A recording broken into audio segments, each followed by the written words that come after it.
illustration. I'm coming on here talking about the daughters.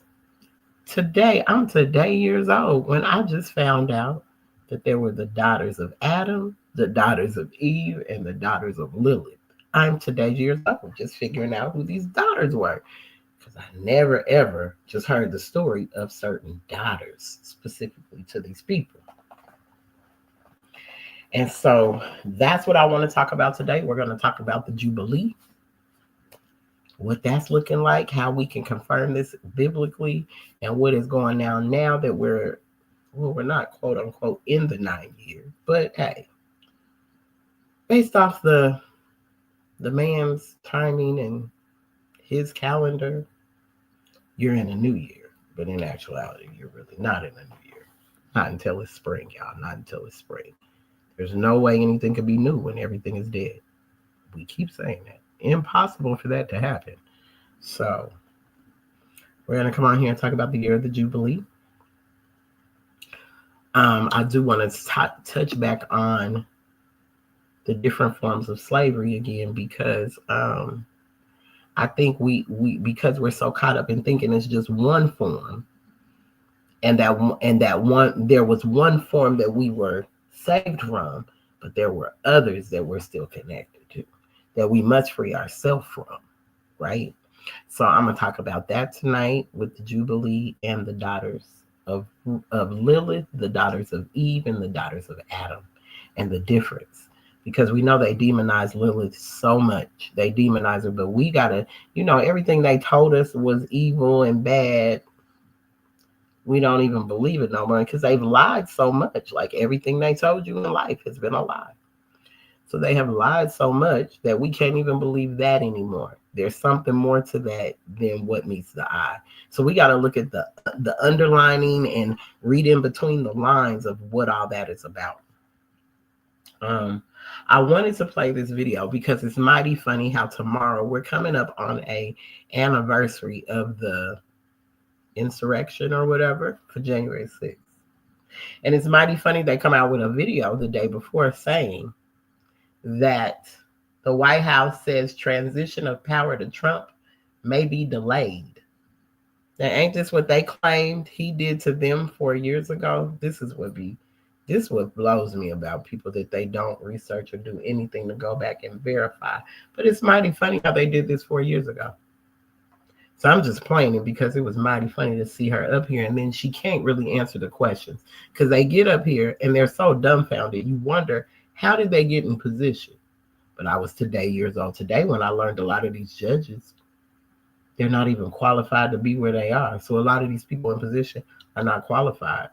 So for her to be saying what she says, now we got to start asking, did he really cause something or did they cause this? Because it's mighty funny how y'all trying to say you ain't giving power over. So what was really going on? If there is a shutdown, and I don't want to get too much into hypotheticals, but this is the reality, transition activities will be restricted. And with limited exceptions, obviously, but such as prevent imminent threats to the safety of human life or the protection of property. Those are the things that we would that we would have to be concerned about. And so we're doing everything to ensure a smooth transition. But the choice to allow a transition to move forward is in the hands of Republicans in Congress. If we can continue to have this smooth transition of power, if they stop threatening a shutdown. So the Republicans are threatening a shutdown for a Republican president. So they're threatening a shutdown and a Republican president is coming in. She said the Republicans are threatening a shutdown. What's going on, y'all? What's really going on? That's strange. Because a Republican is who's going into office, correct? So why would the Republicans be resisting y'all for transfer of power? Wow. All right. Well, here we go. Still a movie. It's still a movie, right? Well, I sip on my lemon water because, you got to keep yourself together here. Yeah, so this is what we're going to talk about. Project 2025, right. I wish anybody could read how many pages does that thing have? Is it 5,000 pages? And people just swear they know what it's really about. And I don't think nobody has taken the time out to even read that many pages. Because most of y'all can't even read the books that are in front of you today. So, change the amendments. They're going to change the amendments, or who's going to change the amendments? Because, see, if the people had any sense, we the people, for the people, by the people, nobody changed nothing unless it comes through us. So that's where the, we are not on our duty as the people. We just give people power over us and don't check on what they're doing. Just let them do what they do. And then complain about it later when they done dogged us out. So we're the ones that have to change this. And that's why I said the slavery, one we were saved from, one we were relieved from. But there's still 4 other ones that we ain't. That we must do for ourselves. It ain't nobody coming to do that for you. Sky Daddy ain't, and nobody else is. It's up to you. Islam. So we're gonna get into these different forms of slavery. I spoke on them the other night when we were building with Brother John last night, and actually Friday, because we talked about mental slavery. Part 1 was on Friday. Part 2 was yesterday, and we're coming back with a part 3 on the 18th. We'll be coming back with a part 3.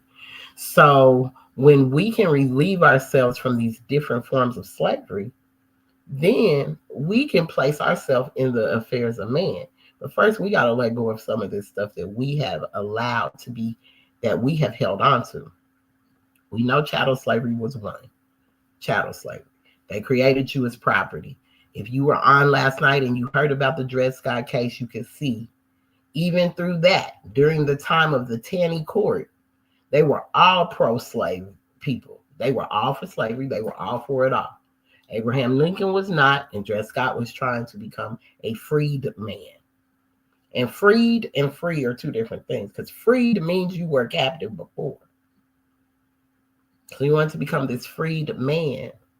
But even as you're reading through the case, how they were trying to, even though his slaveholder passed on, transitioned, the brother thinks, now I get to own you. Because now whatever he owned transfers over to me. So, the Emancipation Proclamation, Abraham Lincoln did what he could before they took him out. But if you understand that he was anti-slavery, even back then. And so with that, he's going up against all those that are pro-slavery. Now you got to remember, today's court is called the Roberts Court, John Roberts. So this is the rules and regulations that the courts fall under are the John Roberts laws. The Taney laws were back then, but these are the John Roberts laws we're under now. So we know that chattel slavery was one. This is most well common form where individuals are treated as the personal property of an owner and can be bought, sold, or inherited. So remember I was saying the Dred Scott case, the brother swore that he could just inherit the slave from from his slaveholder. This was common in the Americas during the transatlantic slave trade. There's another form of slavery, which is debt bondage, also known as bonded labor. This occurs when people pledge themselves against a loan. The value of their work becomes greater than the original sum of money borrowed, trapping them in a cycle of debt. So debt bondage is another form of slavery that we haven't freed ourselves from. Forced labor. This involves individuals being forced to work against their will under threat of punishment. This can be seen in various forms, including state-imposed labor camps. So we're talking prisons, things like that. Lie about what? What are you talking about? Lie about what? And if you're over here talking about lies, get your butt in here and get some lessons. Or take your butt on to someone else, because you and your little comments don't bother me. I'm going to still give you these lessons. Forced labor. This can be various forms, including state-imposed labor camps. So we are talking prisons. You talking from the school to prison pipeline and all of that. They'll force labor. Some people are being forced and don't even realize that they're still in a bondage situation. They can be forced labored in marriage or any of that.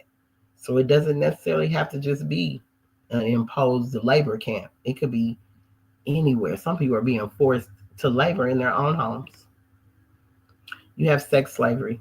This involves the exploitation of individuals through coercion, force, or deception for the purpose of sexual exploitation. Human trafficking often falls under this category. We're dealing with that still today. Today.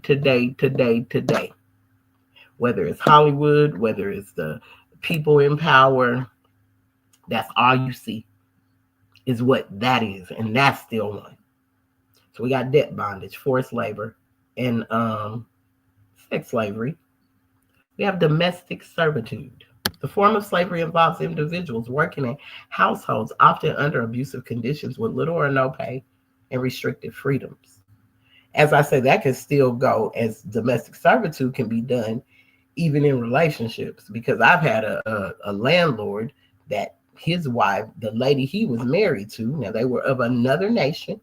The one he was married to, only reason why he was married to her is because her family owed him money.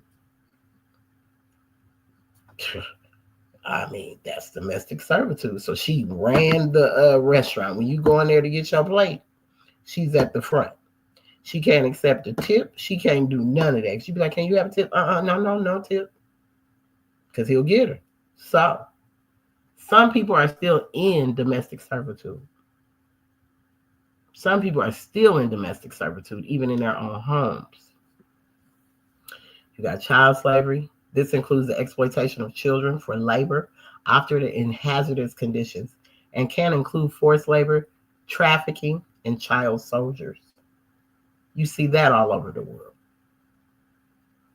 People that are so in love with Birkin bags and all of these things and probably don't even realize it comes from sweatshops from little children that are barely making money while you walking around here G'd up with all this stuff on your body, whether it's a Jordan, whether it's a jersey, regardless. Do you know who even makes it? Were you concerned with who made it? Because it could so much be a child that makes it and you're putting it on your body, but it came from child slavery and you're good with that. Then we got religious slavery.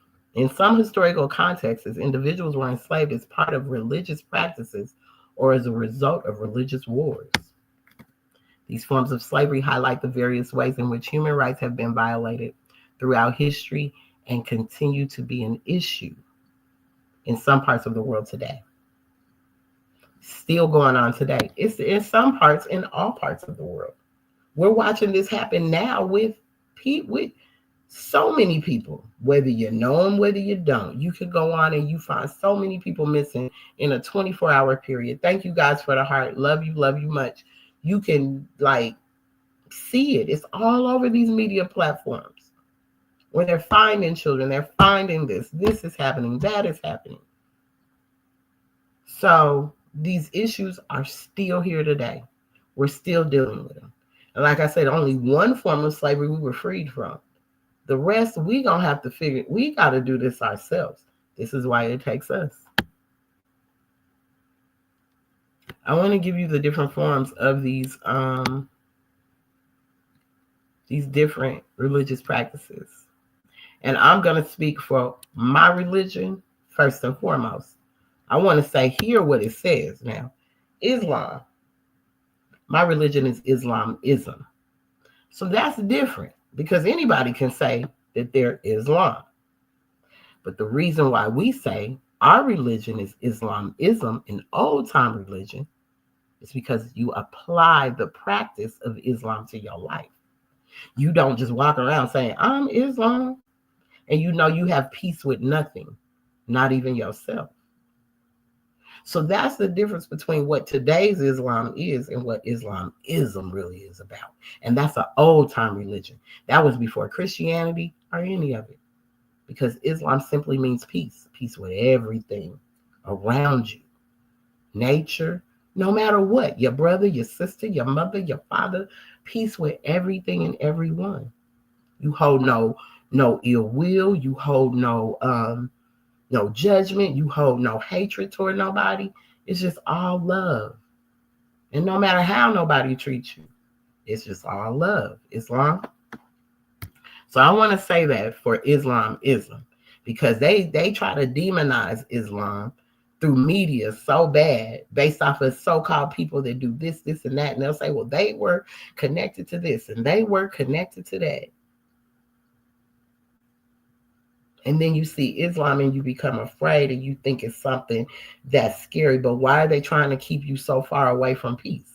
When that's all that means is peace. But they're trying to keep you far away from peace by trying to paint a picture of Islam that is not true. So religious slavery has been a complex and multifaceted issue throughout history, often intertwined with cultural, economic, and social factors. Here's a deeper look into how different religions have approached and justified slavery. This is justified. They justified the slavery. Judaism. In ancient Jewish society, Hebrew slaves were given certain protections and could be freed under specific conditions. They were considered part of the extended family and had rights that other slaves did not. Now you peep that. That's what Judaism says. Yeah, we the Hebrews. Okay. But you hear what that says about the Hebrews. Christianity. Early Christian authors accepted slavery as an institution while maintaining the spiritual equality of slaves and free persons. Some Christian denominations played significant roles in the abolition of slavery, while others used biblical passages to justify the practice. For example, the curse of Ham. Narrative was often cited to justify the enslavement of Black people, which that's not it. Islam. Early Islamic texts recognized slavery as an institution, but encouraged kindness towards slaves and manumission, the act of freeing slaves. Slaves could be non-Muslims, captured in war or bought from outside Islamic territories. Same thing. See? That's why I said we practice Islam, because it's the application of Islam, not just saying I'm Islam, because you have no idea what Islam got going on. You see what it says. They still was buying slaves.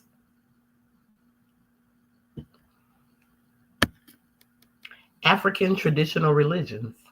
Enslaved Africans brought their religious beliefs and practices to the Americas, where they often merged with Christianity. These practices provided a sense of identity and community among the enslaved people. Resistance through religion. Enslaved people often use religion as a form of resistance. They held secret religious meetings and created their own interpretations of religious texts, which helped them maintain a sense of dignity, community, despite their circumstances. We're always, despite our circumstances, we are always able to get through. We're always surviving, despite our circumstance. No matter what the circumstance may be, we are still we'll hold on to our spirituality. Nothing else, no matter how bad it is.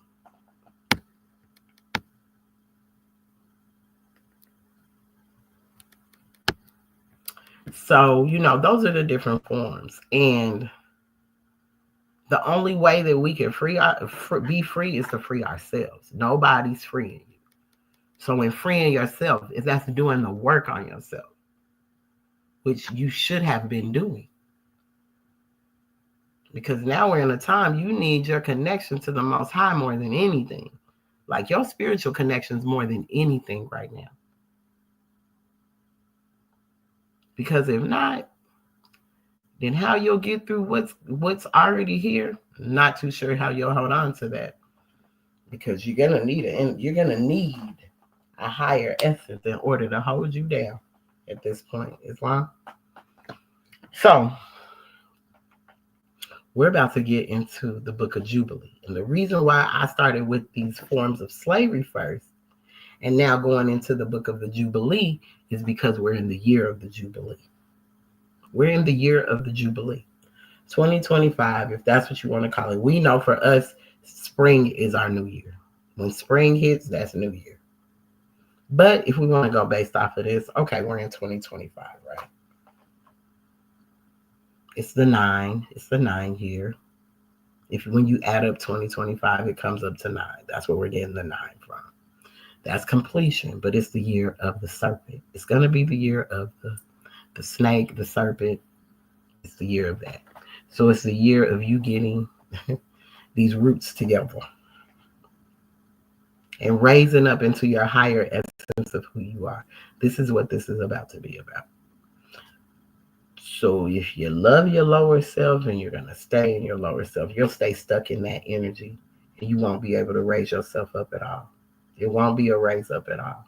You'll stay in that lower essence, that lower vibration, right? But I'm going to read about Jubilee. I'm about to read y'all about this Jubilee. So Jubilee, the book of Jubilee, I'm just going to give a breakdown of what the book of Jubilee is. So as I start reading from Leviticus chapter 25, and I'm going to start at verse 8, then you can catch on to what the Jubilee is all about. So the book of Jubilees, also known as the Lesser Genesis or the Apocalypse of Moses, is an ancient Jewish crypto text. It retells events from the books of Genesis and Exodus, presenting them as revelations given to Moses by angels while he was on Mount Sinai.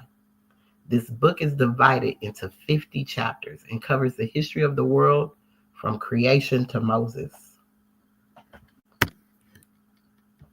Here are some key points about the book of Jubilees. Chronology. The book divides history into periods of 49 years, known as Jubilees. Each Jubilee marks the end of a cycle and is associated with the concept of the sabbatical year. Content. It provides additional details and alternative explanations to biblical stories such as the creation of the world, the fall of the angels, and the early history of humanity. The canonical status. The Book of Jubilees is considered canonical by the Ethiopian Orthodox Tewahedo Church and Beta Israel Ethiopian Jews, but it is not recognized as canonical by other Jewish or Christian denominations. The Dead Sea Scrolls are fragments of the Book of Jubilees were found among the Dead Sea Scrolls, indicating its significance in early Jewish literature, right? So now I'm going to come out of the Bible. And I'm in Leviticus 25. I'm going to start at 8, and I'm going to go through. You got questions, you want to make a suggestion, you have a comment, please do so in the chat. 8. And thou shalt number 7 Sabbaths of years unto thee. 7 times 7 years. Remember, I said at the top, the book divides history into periods of 49 years known as Jubilees. Each Jubilee marks the end of a cycle and is associated with the concept of the sabbatical year. Now, you just heard me say 7 Sabbaths of years unto thee, 7 times 7 years. 7 times 7, 49. And the space of the 7 Sabbaths of years shall be unto the 49 years. Then shalt thou cause the trumpet of Jubilee to sound on the 10th day of the 7th month. Pay attention to words, y'all. In the day of atonement shall ye make the trumpet sound throughout all your land. And ye shall hallow the 50th year, and proclaim liberty throughout all the lands unto all the inhabitants thereof. It shall be a jubilee unto you, and ye shall return every man unto his possession, and ye shall return every man unto his family. A jubilee shall that 50th year be unto you. You shall not sow, neither reap that which groweth of itself in it, nor gather the grapes in it of the vine undressed. For if it is the jubilee, it shall be holy unto you. You shall eat the increase thereof of the field. In the year of this jubilee, ye shall return every man unto his possession. Listen to these directions that are being given. Because you got to return back what belonged to us. You got to return it back. And if thou sell out unto thy neighbor, or buyest out of thy neighbor's hand, ye shall not oppress one another. According to the number of the years after the Jubilee, thou shalt buy of thy neighbor, and according unto the number of years of the fruits he shall sell unto thee.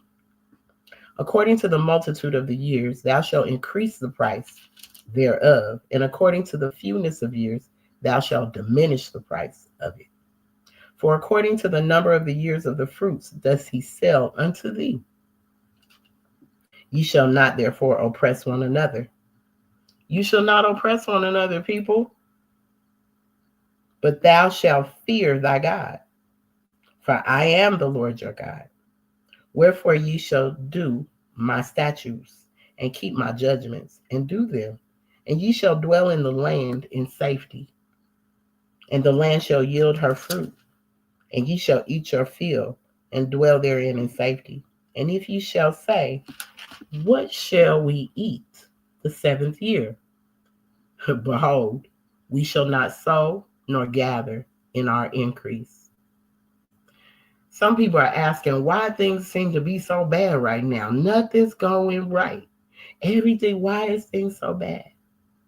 Because Allah will happen to be. We got to be still. Because when things have to be returned back to you, the things that people have been so comfortable with having and taking, we've been the reason why they've gotten it. We're the biggest consumer. We're the biggest consumer. So when we going to stop consuming so much? Allah has sent prophets time and time again to relieve us from ourselves, to save us from ourselves. But we just love to be in love with misery. So even through those different forms of slavery that I just mentioned to you, we're in love with that stuff. So we don't look to change it. We don't try to change it. We're looking for someone to come change it for us. But then you wonder why we not sow or gather in our increase. Because we've been so disobedient to our mother and father Allah. We've been so disobedient that I don't think we thought we was going to get a whooping. You remember you was little and you doing stuff you knew you didn't have no business doing. You just thought your mom would not catch you. She ain't going to catch me. She ain't going to catch me. She can't catch. She ain't going to catch me. But then when she catch you, you in for it. Well, guess what? That's what we're going through right now. And as much as anybody wants to ignore it or run from it, baby, it's at your door. Not back door. It's at your door. You're going to feel this. Then I will command my blessing upon you in the 6th year, and it shall bring forth fruit for 3 years.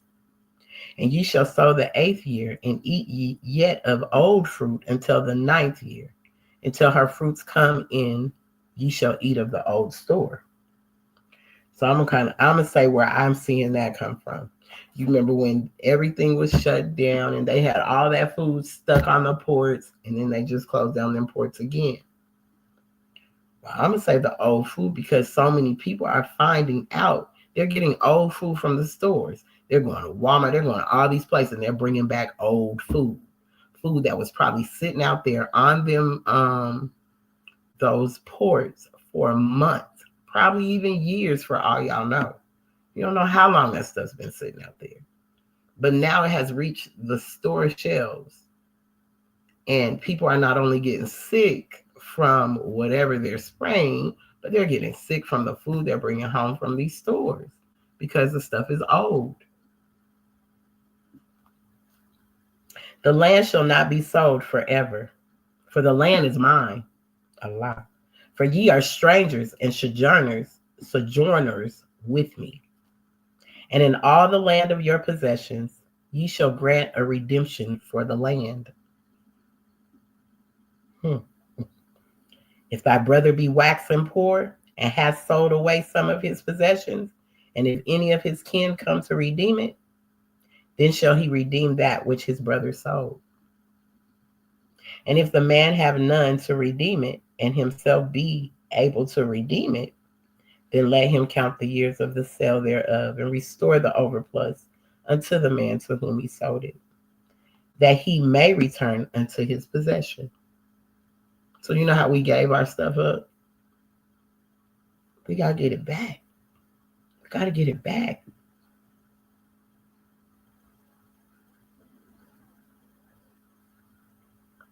But if he be not able to restore it to him, then that which is sold shall remain in the hand of him that hath bought it until the year of Jubilee. And in the Jubilee it shall go out, and he shall return unto his possession. And if a man sell a dwelling house in a walled city, then he may redeem it within a whole year after it is sold. Within a full year may he redeem it. And if it be not redeemed within the space of a full year, then the house that is in the walled city shall be established forever to him that bought it throughout its generations. It shall not go out in the Jubilee. But the houses of the villages, which have no wall around about them, shall be counted as the fields of the country. They may be redeemed, and they shall go out in the Jubilee. Notwithstanding the cities of the Levites, and the houses of the cities of their possession, may the Levites redeem at any time. And if a man purchase of the Levites, then the house that was sold and the city of his possessions shall go out in the year of Jubilee. For the houses of the cities of the Levites are their possessions among the children of Israel. But the field of the suburbs of their cities may not be sold, for it is their perpetual possession. And if thy brother he waxen poor and fallen in decay with thee, then thou shalt relieve him. Yea, though he be a stranger or a sojourner, that he may live with thee. Take thou no usury of him, or increase, but fear thy God, that thy brother may live with thee. So right there, it says, take thou no usury of him. So even when you take someone in, even if, you might not agree with what they are, but you got compassion for a person. You don't want to see them out there like that, right? But don't use them. Don't use him just because you know he doesn't have anything to give you.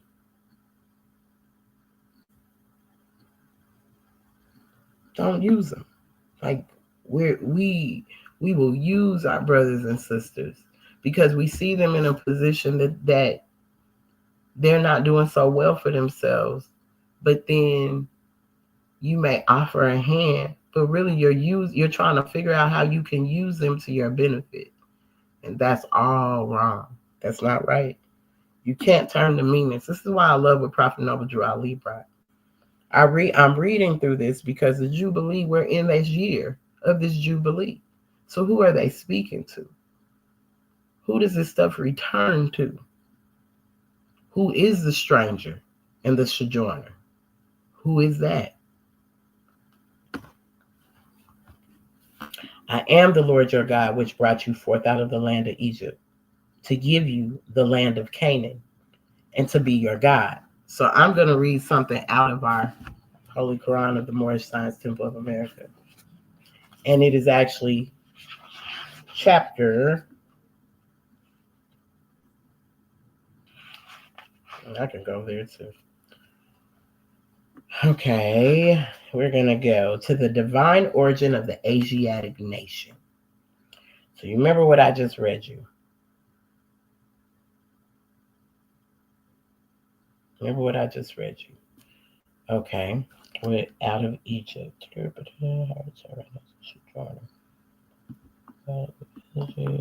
we at? I'm going to go back to where we was so I can give you this. I am the Lord your God, which brought you forth out of the land of Egypt, to give you the land of Canaan and to be your God. So, the divine instructions from the Holy Prophet, chapter 45, the divine origin of the Asiatic nation. The fallen sons and daughters of the Asiatic nation of North America, which he's speaking to us, y'all, us, need to learn to love instead of hate, and to know their higher self and lower self. This is the uniting of the Holy Quran of Mecca for the teaching and instructing all Moorish Americans, etc. The key of civilization was and is in the hands of the Asiatic nations, the Moorish, who were the ancient Moabites and the founders of the holy city of Mecca. The Egyptians, who were the Hammatites and of the direct descendant of Mizraim. The Arabians, the seed of Hagar, Japanese and Chinese. The Hindus of India, the descendants of the ancient Canaanites, Hittites, and Moabites from the land of Canaan. The Asiatic nations and countries of North, South, and Central America. The Moorish Americans and Mexicans of North America. Brazilians, Argentinians, and Chileans in South America. Colombians, Nicaraguans, and the natives of San Salvador in Central America, etc. All of these are Muslims. The Turks are the true descendants of Hagar, who are the chief protectors of the Islamic creed of Mecca, beginning from Muhammad I, the founding of the uniting of Islam, by the command of the great universal God Allah. So that's one I wanted to read you. Now I'm going to come over here to Egypt, the capital empire of the dominion of Africa, because you remember what it says. I am your Lord God, which brought you forth out of the land of Egypt, to give you the land of Canaan and to be your God. Islam. Peace is the first religion. So the divine instructions from the Holy Prophet, Egypt, the capital empire of the dominion of Africa. The inhabitants of Africa are the descendants of the ancient Canaanites from the land of Canaan. So Egypt has a comma, the capital empire of the dominion of Africa. Please understand you're in Northwest Africa. This is Northwest Africa too. That's why I said the North and the South. Yeah, western parts of this. Yes, this is it. Old man Cush and his family are the first inhabitants of Africa who came from the land of Canaan. His father Ham and his family were second. Then came the word Ethiopia, which means the demarcation line of the dominion of Amexem, the first true and divine name of Africa, Islam, which is here, the dividing of the land between the Father and the Son. The dominion of Cush, northeast and southeast Africa, and northwest and southwest was his father's dominion of Africa. In later years, many of their brethren from Asia and the Holy Lands joined them. The Moabites from the land of Moab, who received permission from the pharaohs of Egypt to settle and inhabit northwest Africa. They were the founders and are the true possessors of the present Moroccan Empire. This was and still is the Moroccan Empire. What you see today is the Moroccan Kingdom, with their Canaanite, Hittite, and Amorite brethren who sojourned from the land of Canaan, seeking new homes.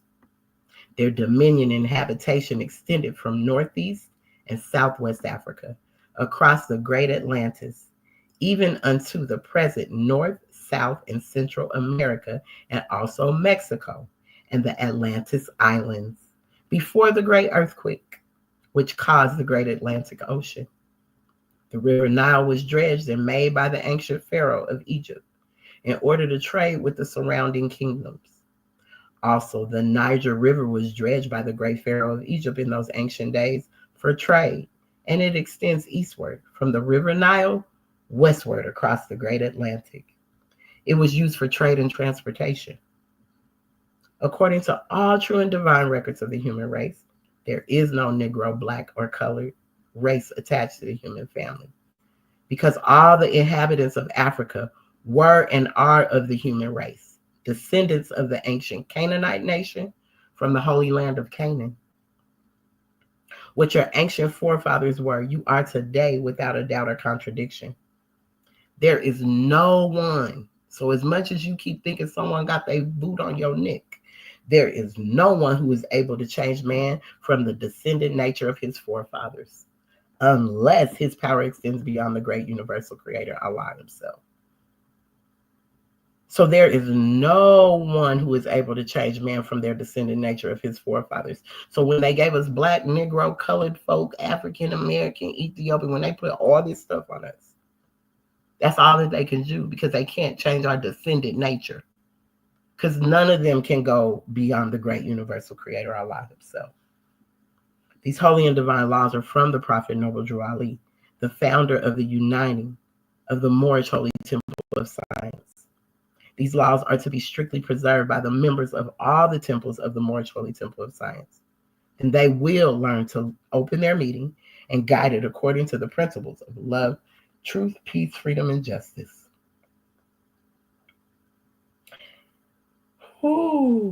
I, the Prophet Noble Drew Ali, was sent by the great God Allah to warn all Asiatics of America to repent from their sinful ways before the great and lawful day which is sure to come. The time has come when every nation must worship under its own vine and fig tree, and every tongue must confess his own. Through sin and disobedience, every nation has suffered slavery due to the fact that they honor not the creed and principles of their forefathers. This is why the nationality of the Moors were taken away from them in 1774, and the word Negro, black, and colored was given to the Asiatics of America who were of Moorish descent, because they honored not the principles of their mother and father, and strayed after the gods of Europe, of whom they knew nothing of. This is why I had to come out of Leviticus 25 to talk about this Jubilee that's upon us, and why we should be in a certain position, because it is to give back to those that they took from. But if we're not in a position in knowing who we are on a national level, they ain't giving it back like that. We have a national and divine movement because there's divinity involved in this too. There's divinity involved. So we have not only do we have an earthly salvation, but we have a divine salvation too.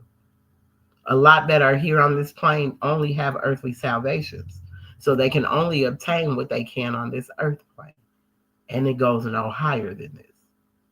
But as the Asiatic nations, as the angels, what is the color of the Asiatic skin? What is the color of their skin? We have it in our 101. Olive. Olive, from the lightest to the darkest. Olive.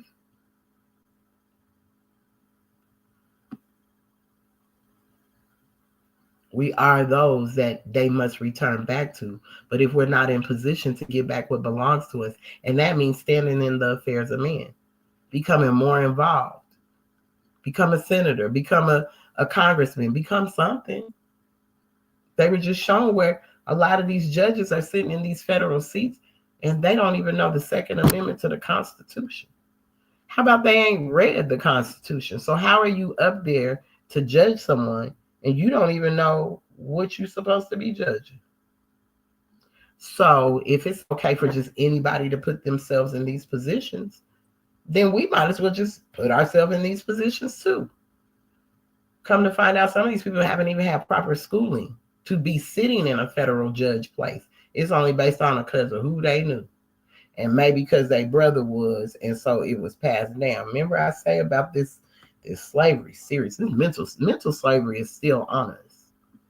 That's why the other slaveries are still a part of us.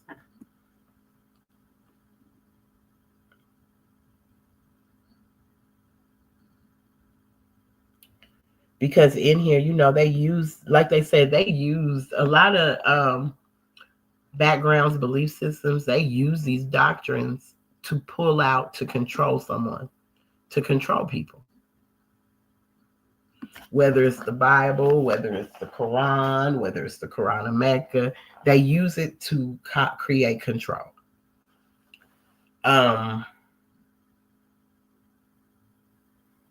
Because all we hear said is he when it comes to God or Allah, or all you hear is this he. So you put a gender on them. But we know it's meaning it for certain reasons. But say if we took the gender off.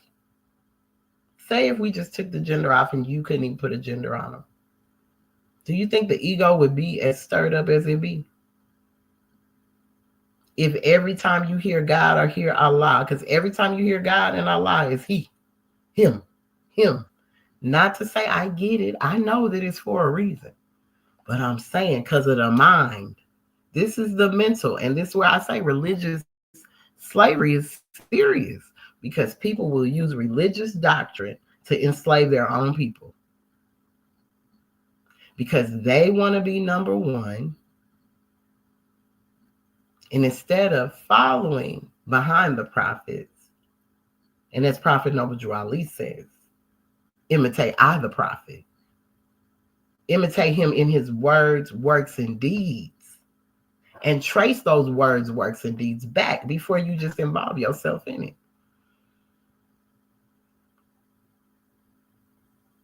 But is everyone called to be this? No.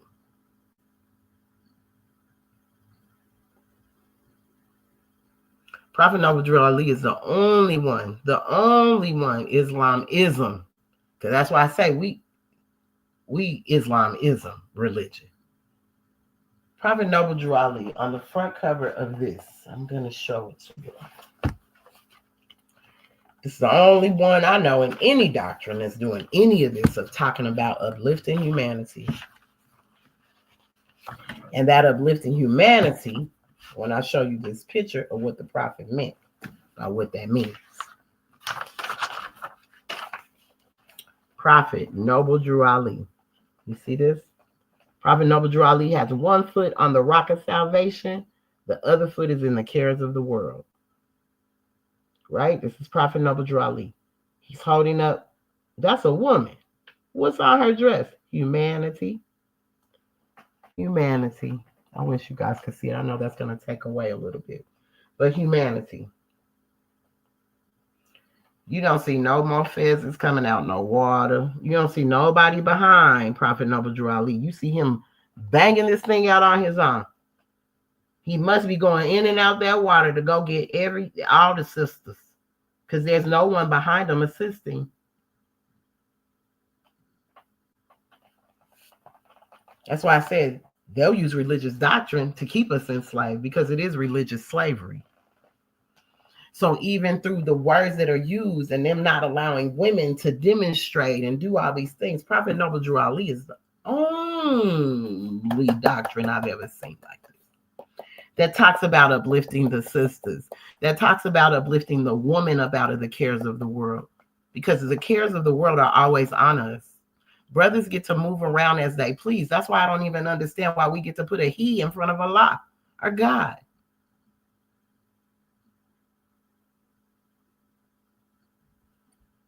Because the daughters have been dissed for so long. But Prophet Noble Drew Ali is the only one that came to get us. The only one that loved us enough to say, let me go get my sisters out of the cares of the world. Because from them being the mama, the daddy, the housekeeper, the worker, they're everything. Who's going to save my sisters? Where can you get the literature? Hey, inbox me and I'll get it to you. I'll get it to you for sure. Just inbox me and I got you. For sure. Like, and these are 101 questions in this. This is our 101s, and on the front of it, we got to know this demonstration. We got to know this. But as I keep saying, nobody else is behind Prophet Noble Drew Ali. He's handling this thing on his own. And until we stand in the affairs of man, and until our brothers get up on here, and we see them in the background, then we can redo this thing. We can show the prophet here. We can show many pheasants coming up out this water to bring the sisters up. Not just Prophet Noble Drew Ali. That's why he says, imitate I the prophet. As much accolades you want to give everybody else, he still says, imitate I the prophet. He still says, imitate I the prophet in words, works, and deeds. Not because you're looking for a body to come back to save you.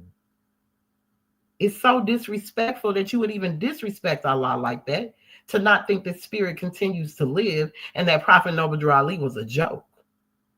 and that his spirit could not rise up to go into someone else. That just shows how far away you are from really the faith. The faith. We're in a faith walk right now, y'all. That belief state is over with. That was Pisces and Virgo. And we're now in Aquarius. So it got to be about your faith. Do you really have faith? Or is that all you talk about? You can only talk about God, but you can't apply the lessons that God left for you to your life to be what you know that you are. If you know that God is God, then be what you know. Because faith is the surety. That's the surety that you know who God is. That's the surety you know Allah. But it's the surety that you know that Allah and man are one. Are one. That all of this resides in you. Your heaven, your hell, all of that, your earth, all of it is going on inside of you. So as you gaze upon the world and look at everything that's going on, what's going on inside your thoughts? What's going on inside of you? Because it truly can be a reflection from what's going on outside of what's really going on inside. This is why we got to let go of this slave mentality, and even through religious slavery. This is why you must have your personal relationship. So no one can come in and pull you in and make you enslaved to what they believe. Because we shouldn't be on belief. Belief is perhaps what man thinks is the truth. He don't even know that it's the truth. So even when we're reading through some of these things and it may say, well, it might say, or it'll give you something where you don't really know. We should be in the know. We should be in the know. But we ain't. Our people ain't in the know. They still believing and walking around here like empty cars, empty vessels with nothing in it, like an empty car shell.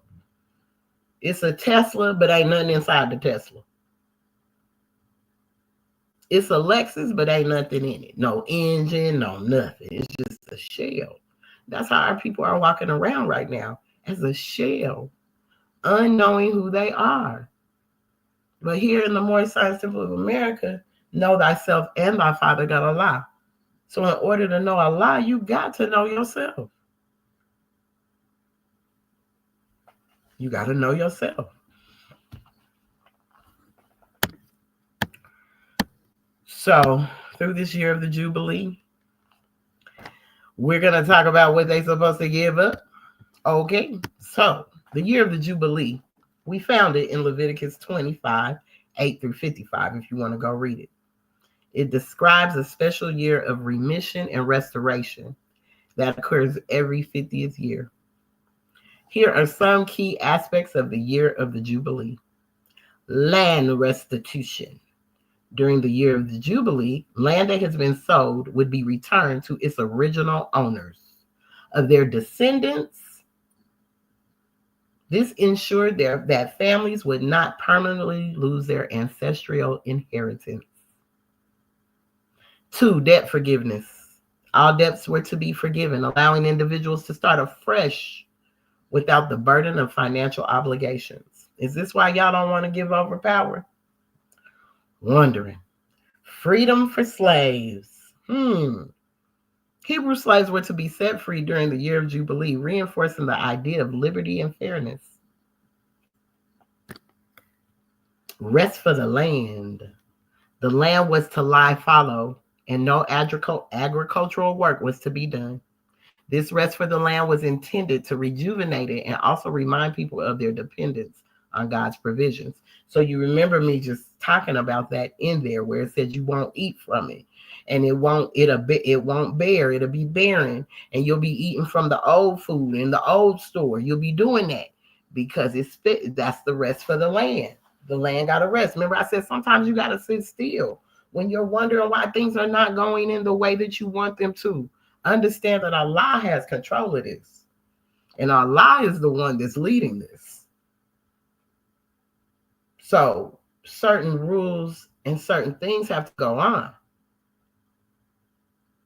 So you can't just keep running amok. Like I said, when are we going to stop being the biggest consumers? This is why we got to sit down. Because no matter what, as soon as you get a little money in your pocket, you're going everywhere to spend it, but with who looks like you or who could benefit in your community from what you're spending. So you didn't think one day it was going to come to this, where Allah was going to stop it all, that nobody going to have no money to spend because the land needs the rest. Social and economic equality. The year of the Jubilee promoted a form of social and economic reset, addressing inequalities and ensuring the wealth and resources were redistributed more evenly. The concept of the year of Jubilee emphasizes themes of justice, mercy, and restoration, aiming to create a more equitable society. This is what we're in. This is what we're in, the year of a Jubilee. So in knowing those things, if you did it, and now you do know, but in knowing these things, how do you better prepare yourself? How do you better show up for the world? This is just the beginning of the end, but it's also the beginning. So how are you going to show up now? Because for those that have never struggled, they feeling it now. And if you're not feeling it right now, I give you the next 7 days, you'll feel it. Because no one is beyond reproach at this point. No one. Your money can't save you. Your status can't save you. None of that. You literally got to do the work to save yourself. And that means within needs to be right. The within needs to be right. That's why we have instructions. The prophet says these are divine instructions from the Holy Prophet, because they're divine instructions. They go within so that you can fix what's going on inside, so it can reflect on the outside. So when things are just not going the way they are, you got to look and you got to do some studying to find out, well, why? Because you're not the only one going through it. And then when you start hearing other people say it, you got to start saying, well, why? Maybe I do need to dig a little deeper into this thing. And you need to go into your scriptures, because it was written. These things were written. How I come out of Leviticus into a year of the Jubilee that we're now in. And it's telling you that. And then I just went and told you what I researched from Google.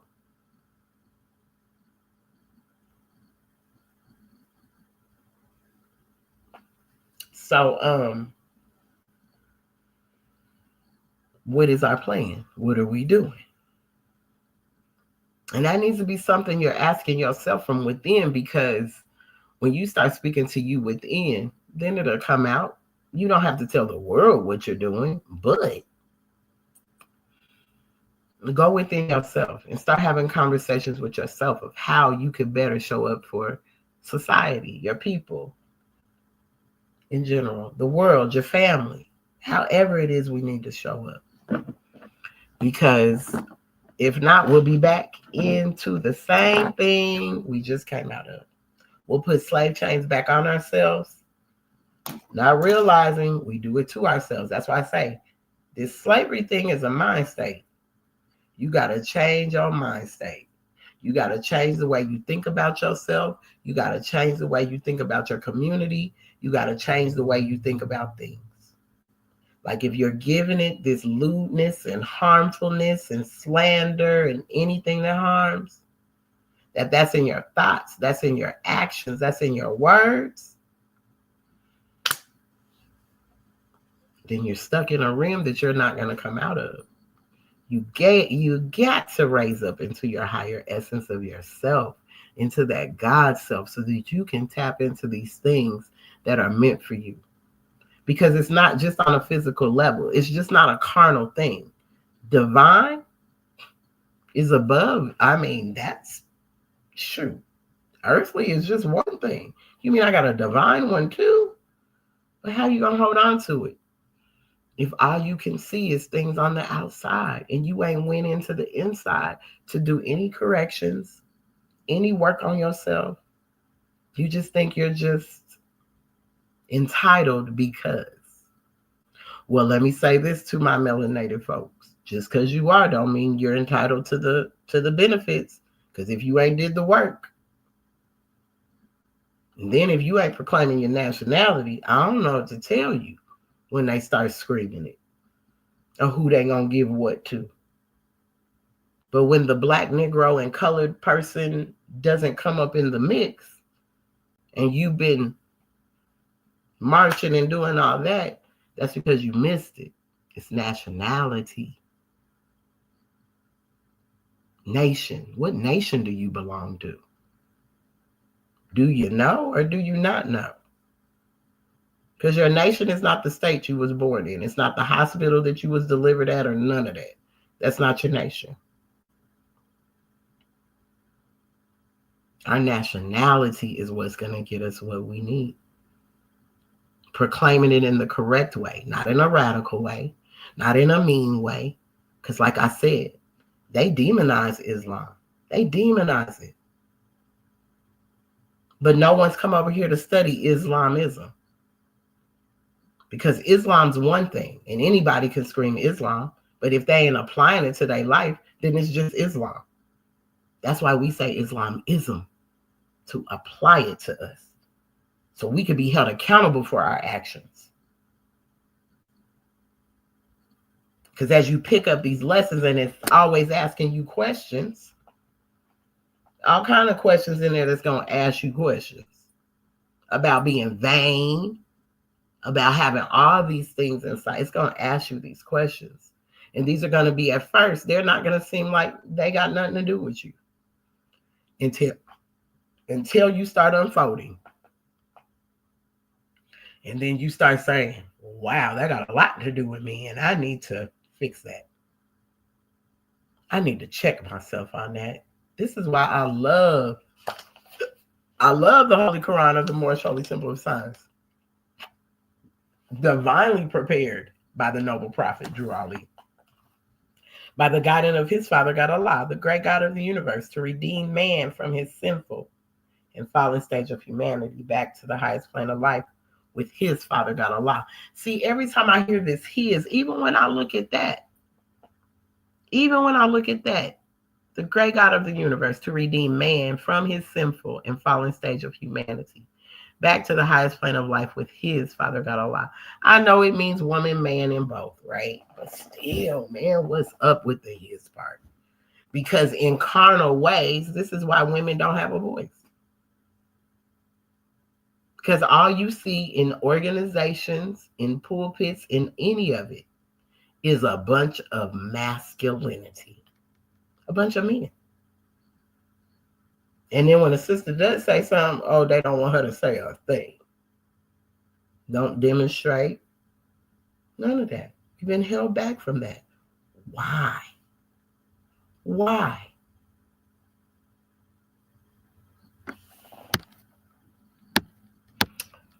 So, now we're going to start talking about these daughters. These daughters. I was today years old when I learned about these daughters. The daughters of Lilith, the daughters of Eve, the daughters of Adam. Right? Now, I told you they're always demonizing stuff. They always put a horrible condemnation on something. Always. But when you ask me, Allah don't make no mistakes. Regardless of what he did, the Elohims made it all, the devil and all of it. The 7 Elohims made everything that was, is, and ever more to be. They sure did.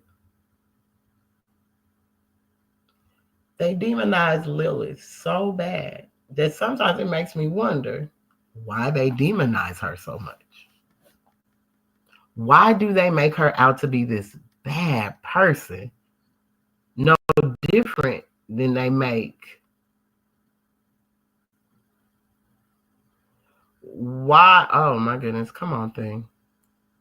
Why do they demonize her to be this bad person? But they're always making us look bad.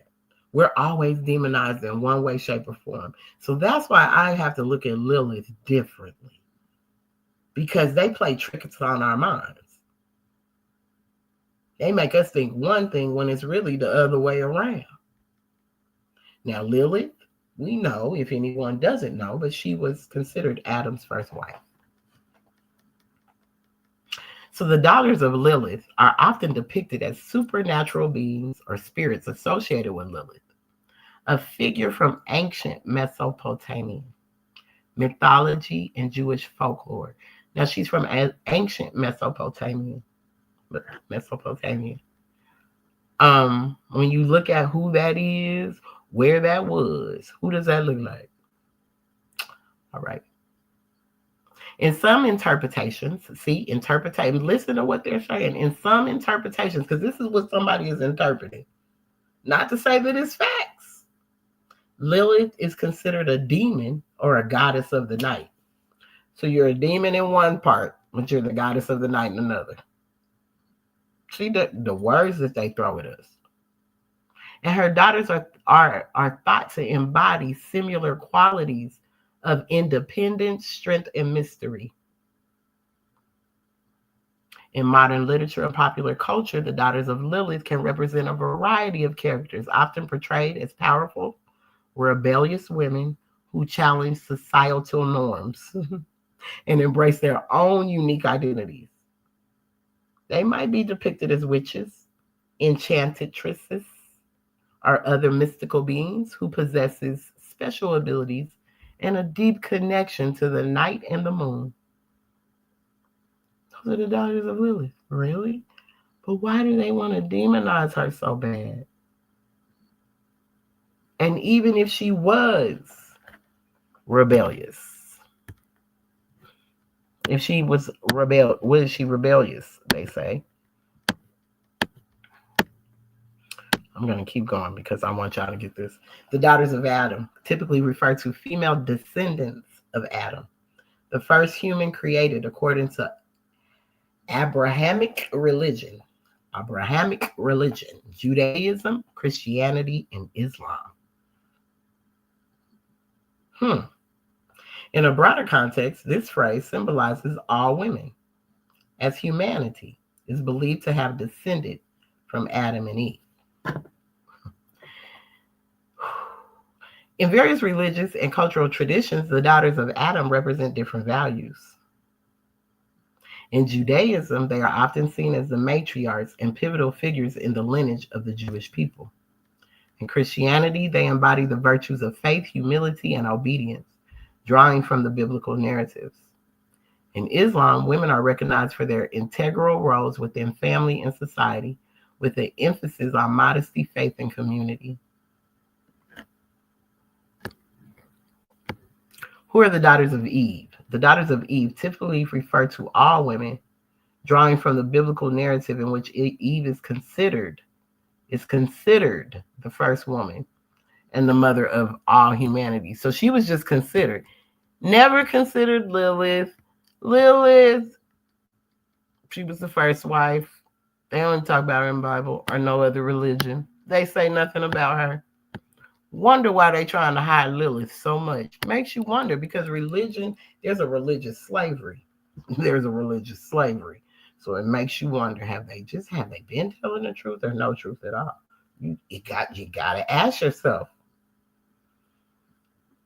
Says the daughters of Eve typically refer to all women, drawing from biblical narrative in which Eve is considered the first woman. She's considered the first woman and the mother of all humanity. This concept emphasizes shared heritages and qualities among women and highlights their roles throughout history.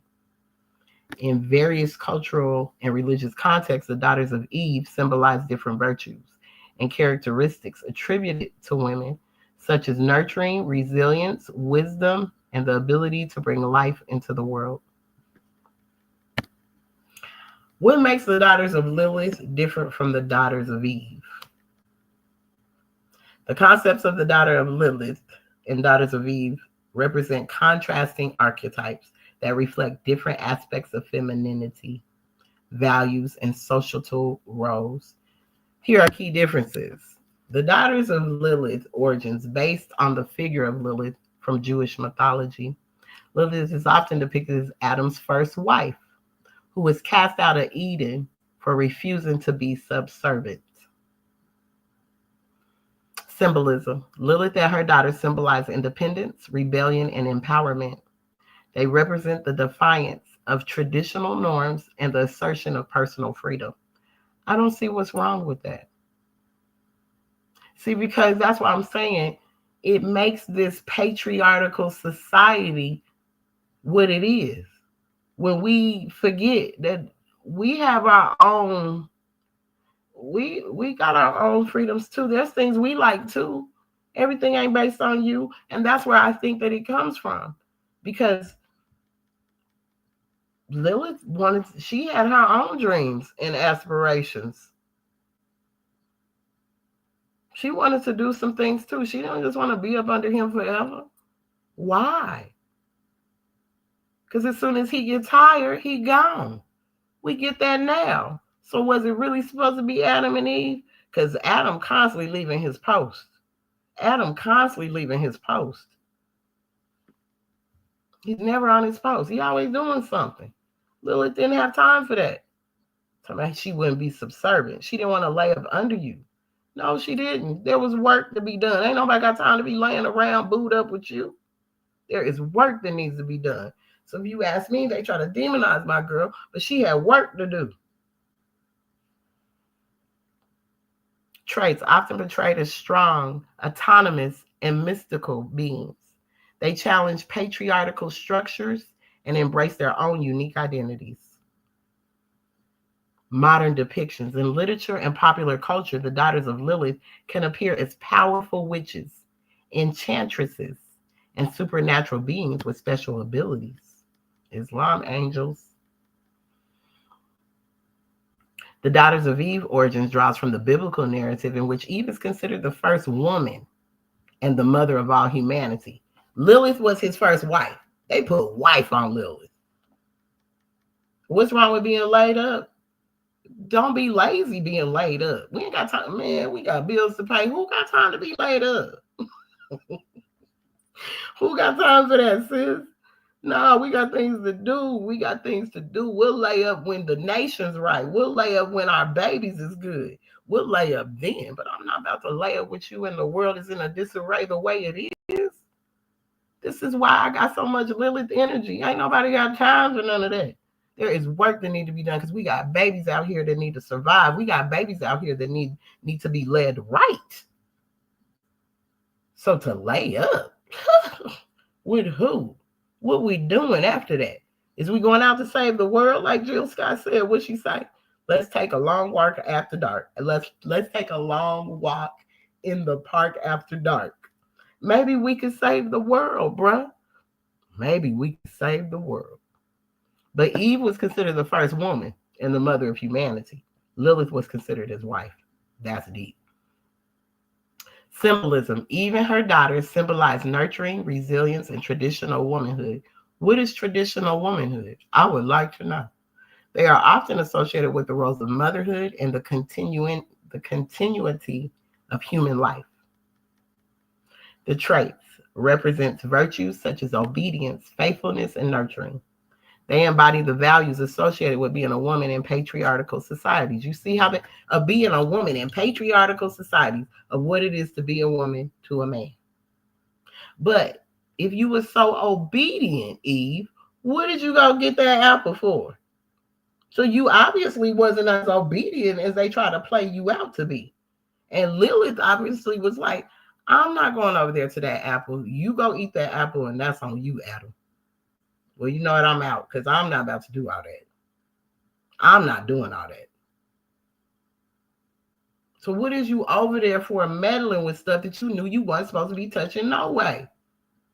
And then she right there with you. So she wasn't obedient. So y'all need to get that up out of there. She was not. And you say the values associated with being a woman in a patriarchal society.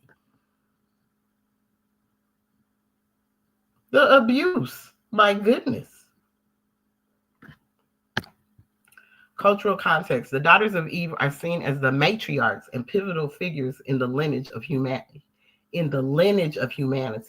highlighting their importance in familia and societal structures.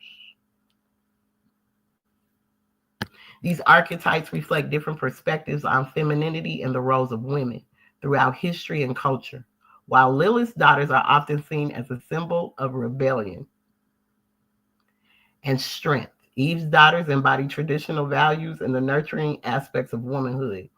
That, I don't know, that sounds so weak. And I know we're stronger than that. We are not meant to be that. Not when you looking in history and you see women show up to come and strategize war, help fight war. And Jesus, the only two that was there with him was his mama and his woman. So I wanted to define rebellion. I know most might know what a rebellion is. Okay. It refers to the act of resisting or defying authority, control, or tradition. I don't think she was defying authority. She knows where her authority came from. A lie. Control or tradition. Be in control. Because in a patriarchal society, they want to control the woman. This is why you got so many men out here talking about they want all these wives. Because it's a control mechanism. And it's a control mechanism that makes them lazy.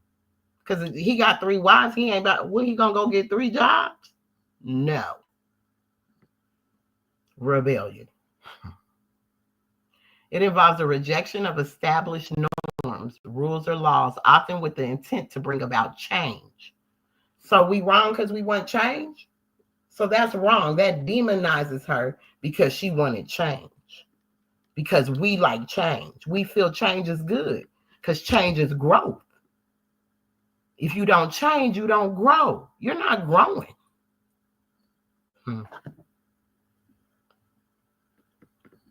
Defiance. Rebellion involves openly challenging the authority or control of the governing body. Yeah, I've been a Lilith degree for a minute.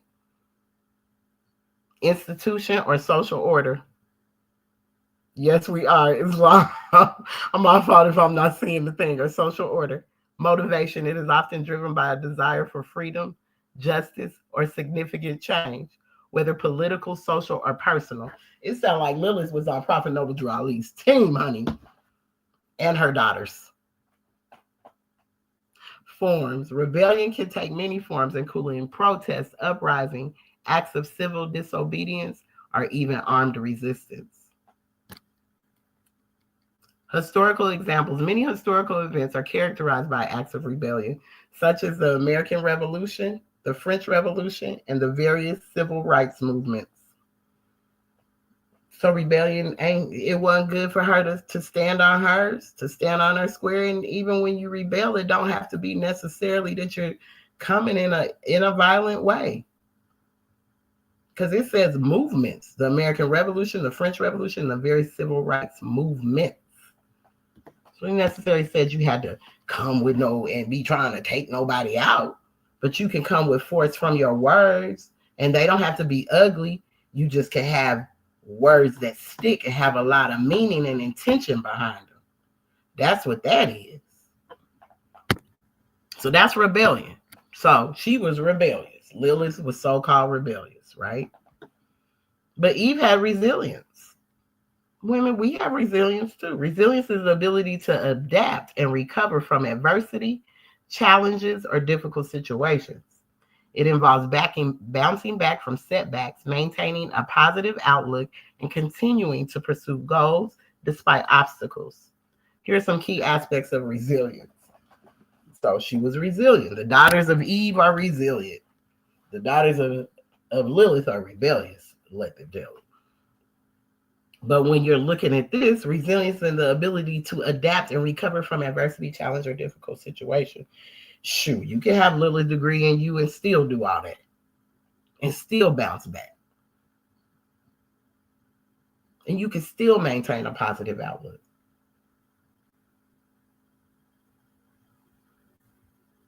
It's the fact that do you bounce back from these challenges? And when we're unable to bounce back, that's the thing. We need that strength. We need that extra strength.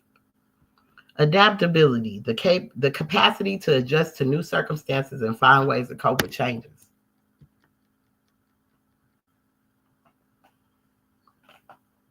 Perseverance, the determination to keep moving forward and not give up, even when faced with difficulties. Emotional strength, the ability to manage and regulate emotions, staying calm and composed under pressure. Optimism, maintaining a hopeful and positive outlook, focusing on solutions rather than problems. Supporting systems, relying on relationships and networks that provide emotional and practical support. That's resilience. Resilience can be developed and strengthened over time through experiences, coping strategies, and a supportive environment. It plays a crucial role in mental well-being and overall success in life. I still don't think that separates Lilith and Eve in no kind of way. It's just Lilith just stands on her stuff, but I still think that she can be resilient because I carry a lot of what Lilith's daughters have, but I also carry a lot of what Eve's daughters have.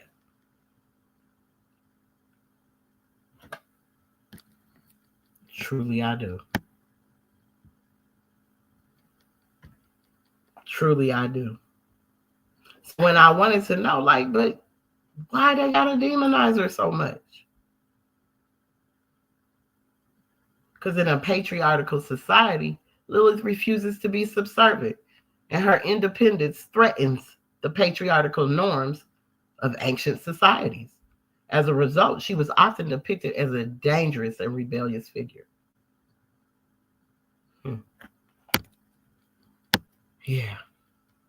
She was a symbol of feminine power. Over time, Lilith has also come to symbolize female empowerment and resistance against patriarchal oppression. However, this positive reinterpretation often contrasts with her traditional demonization. Because they make her look bad, and she may not be as bad as she just certain things she ain't gonna go for. Just certain things she's not gonna go for.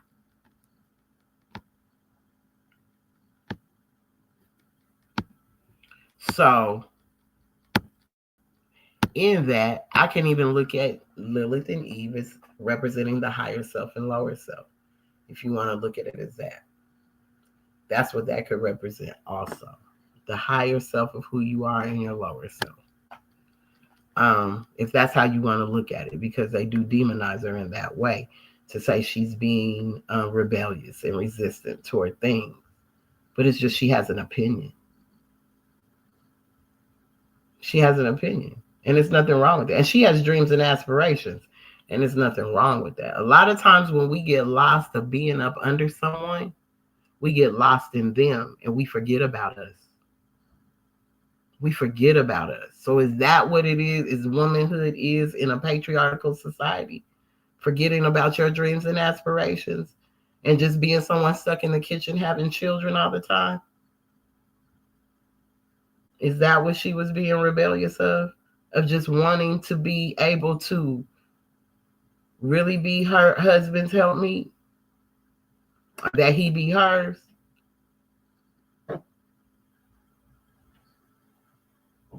Because I think she was still good for some things. Because you can't just bow down to everything. Some things you have to say no to. So she was the one that could stand on her square and hold her station as much as they demonized her.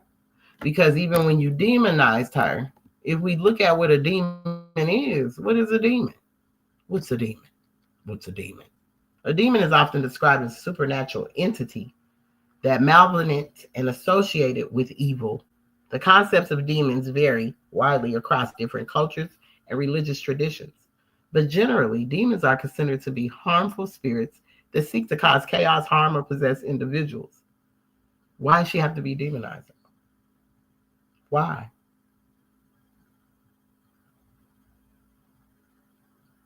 She wasn't causing chaos. She just didn't agree.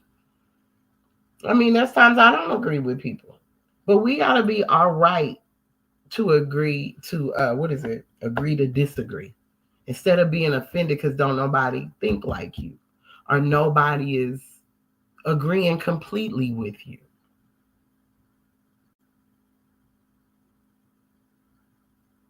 So to me, there's nothing wrong with that. And I think to many, it can't be nothing wrong with that.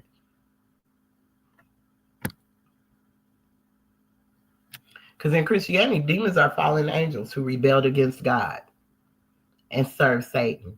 They are often depicted as entities that tempt, deceive, and possess humans.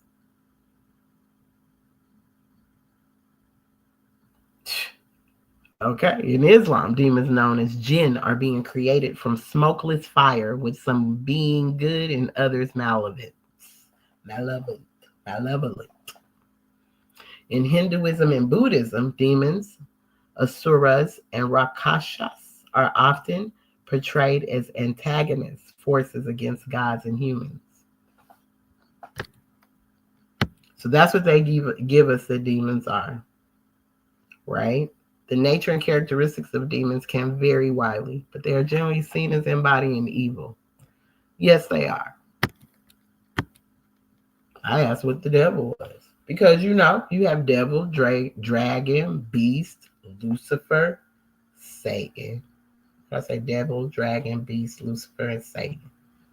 Those are the descendants of Adam and Eve.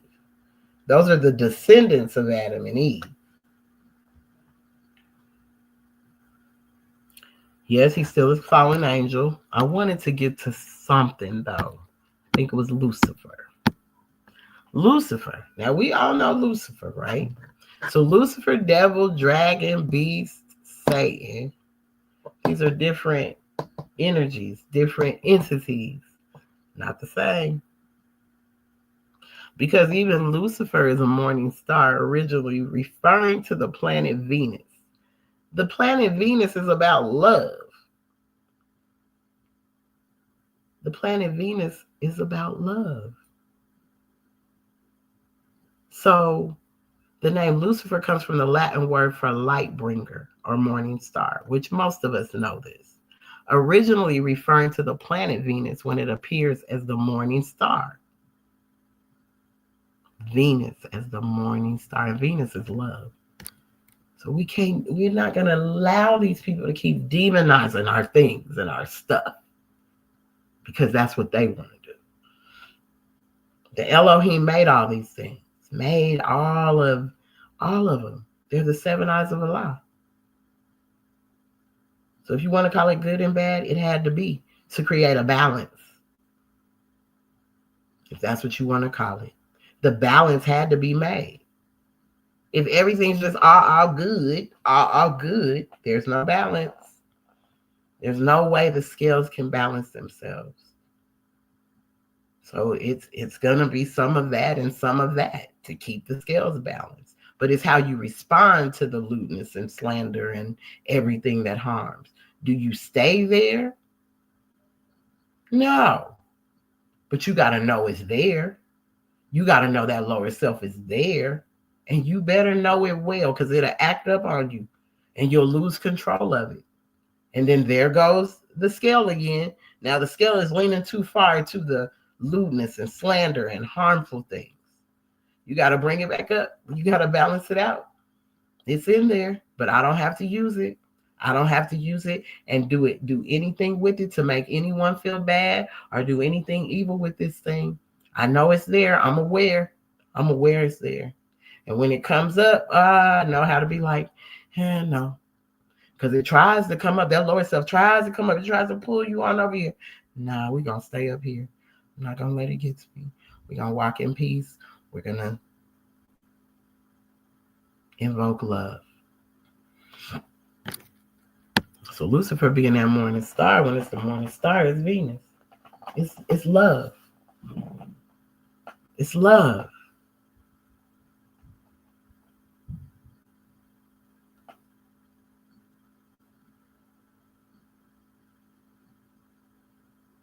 They always say he's seeking redemption because he's rebellious. Or, let me see, does it even have a him? You know what? No, they don't even put a gender on him, on Lucifer. I ain't gonna say him.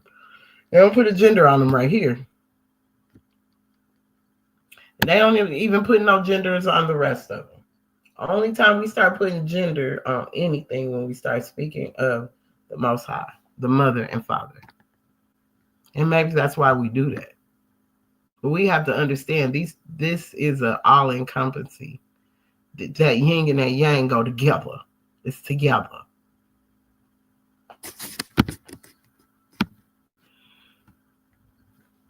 Okay, that's fallen angel. Let's see. There was something else. We're in the year of the dragon, the serpent, or is it the dragon, the serpent, the snake? We're in the year of that, right? And since we are,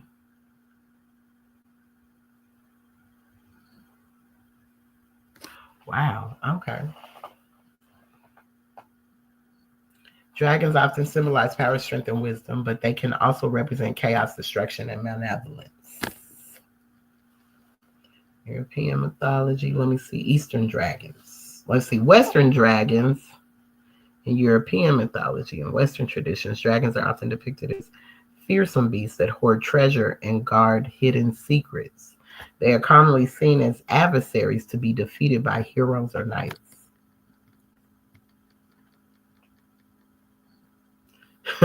Famous stories like that of Saint George and the Dragon depict knights slaying dragons to save dismals in distress or protect their kingdoms.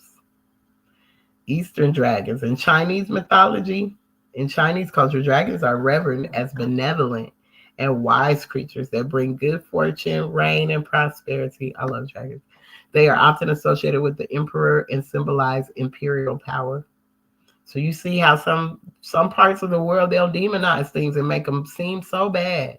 And other parts will give you the good of what this is. Because they show you something doesn't mean it's always bad. There's some good in it. Because see, Allah is truth. And that truth never changes or passes away. So, you know what? He places love in anything. You can find it in all things.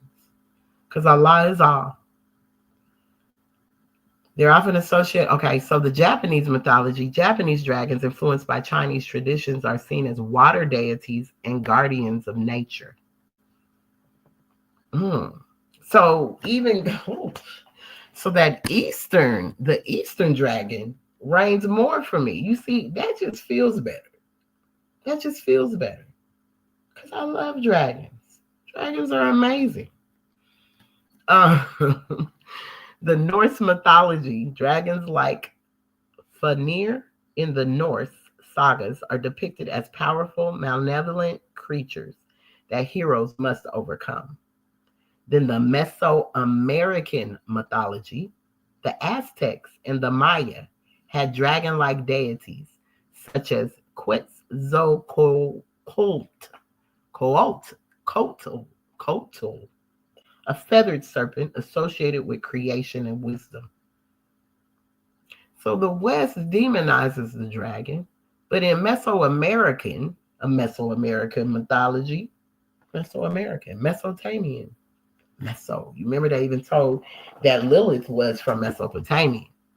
So the Mesoamerican mythology, and we understand the dragons, we understand these things and how they are really can be a positive to our life. It's where you put your thoughts to make it. Your thoughts make it what it is.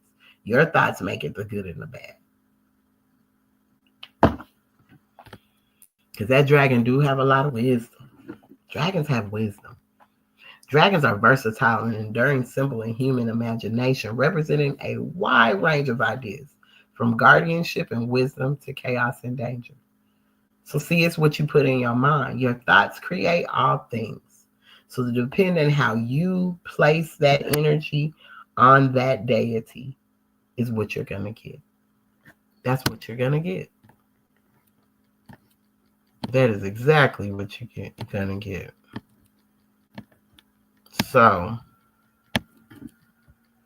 we as beings, as humans, because we're in this time of, as I said, we're walking a faith walk now.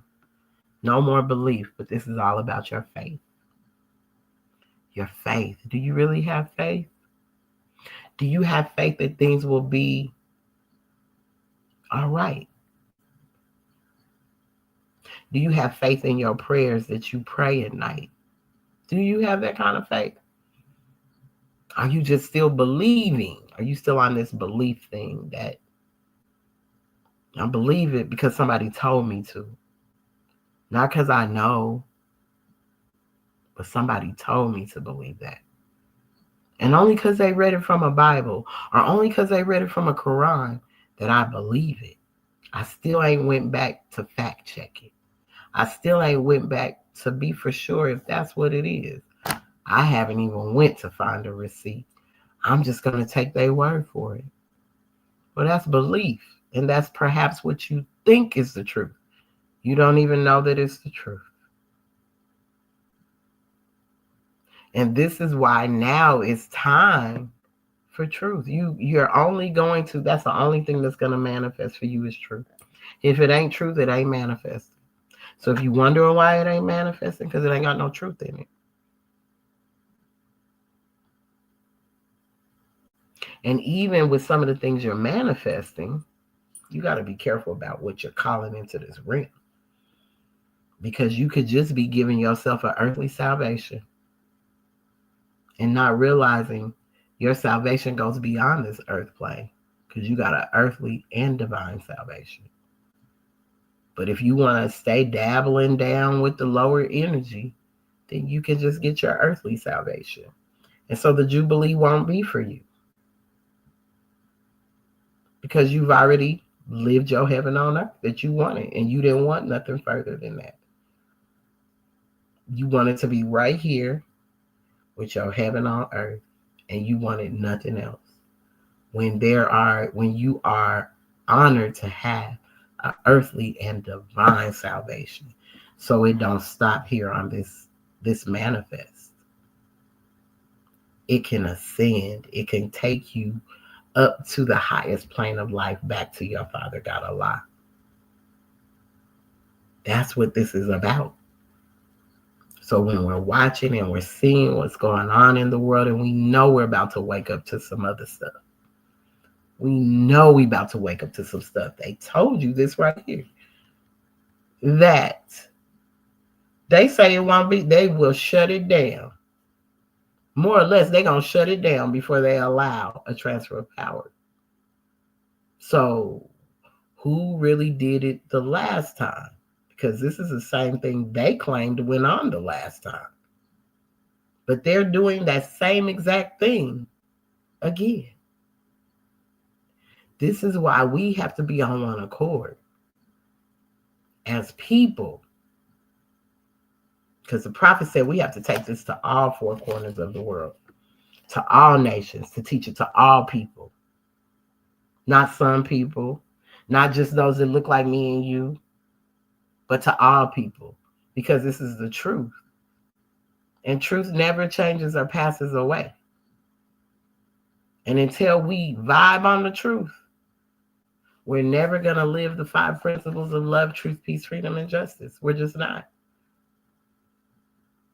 We can sit here and talk it all day long that we're learning to love instead of hate, when we're not learning to do none of that.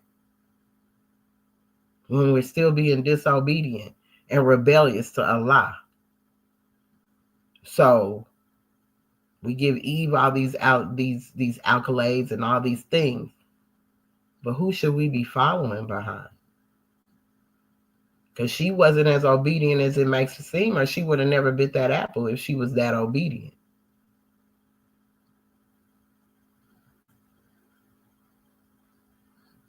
Whether Adam bit it first and let her bite it, or she bit it first and gave it to him, however the situation went, she should have knew. And he should have been a better man to tell her that, nah, but we don't do that, if that's what was going on. But something seemed like he sent her over there or whatever. He ate it first and then gave it to her. And Lilith wasn't going for it. She was like, bro, I'm not going over there, because we know we ain't supposed to be over there by that one. So she gets demonized for standing on what Allah told her to do, for being obedient she's being demonized.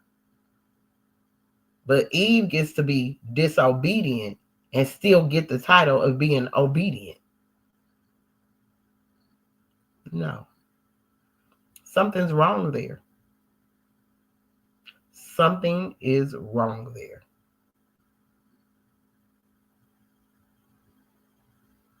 And this is why that Lilith energy is back. Because the things have to be returned back to the way they need to be. If you telling me most of the time when it came to wars or any of these things, women were always involved. Whether, like I said, whether they were strategizing and setting it up, running to the aid of the brothers or whoever, it was a sister always on that thing. The brothers was never looking out for each other. And that could be because of Adam and his disobedience, even her disobedience. But Lilith is known to be rebellious because she ain't going for none of that. Because Allah gave the word, Allah gave the law, and we must hold that law. And you gonna break the law? And you gonna break the law, Adam? When you knew that we ain't supposed to be over there, you gonna break the law? And because I didn't fall with you, I didn't go with you, all right, I'm out then. Have fun with your new girl. That's the way I'm seeing this now. Because every place I walk into, any of these places that I've been in, it's always the patriarch up there delivering the message. The matriarch, she can talk about announcements. She can gather the ties. She can talk about what's going on in the kitchen. But how dare she get up here and demonstrate from the word?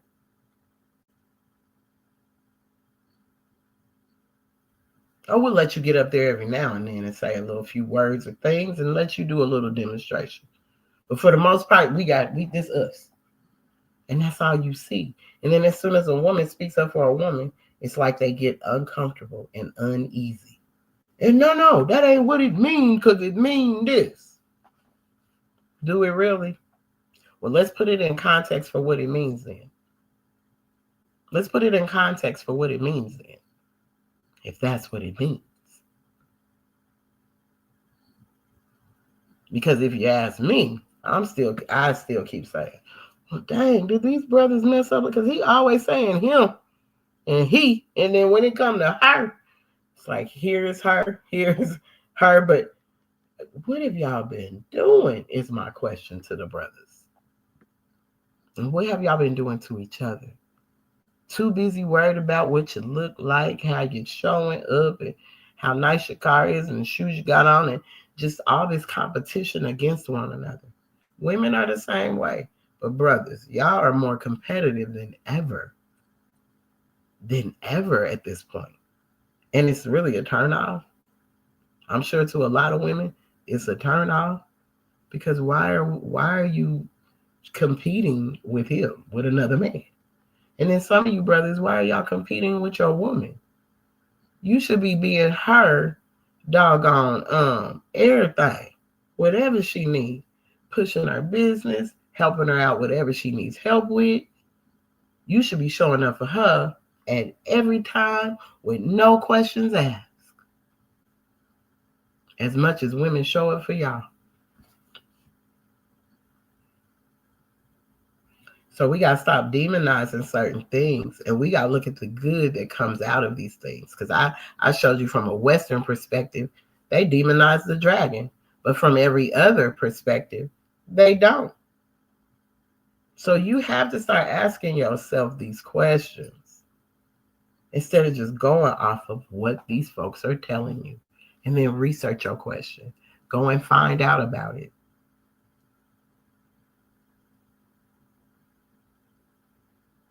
Because we all should be practicing kindness, demonstrating a friendly, caring, and considerate attitude toward others. We should all, and this has nothing to do with male or female. This has to do with all of us, because we should be moving in love. If we talking about we love God, if we talking about this who we believe in, if we talking about this who we have faith in, then generosity comes with that. Willingness to give time, resources, or support to help others without expecting anything in return. In here it says, we give love, but we don't demand it in return. We don't demand love in return because you're not supposed to.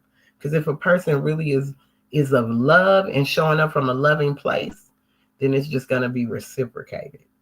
You're going to be able to tell that person ain't showing up like that. It ain't reciprocated because you're going to see their energy, but you shouldn't demand it back.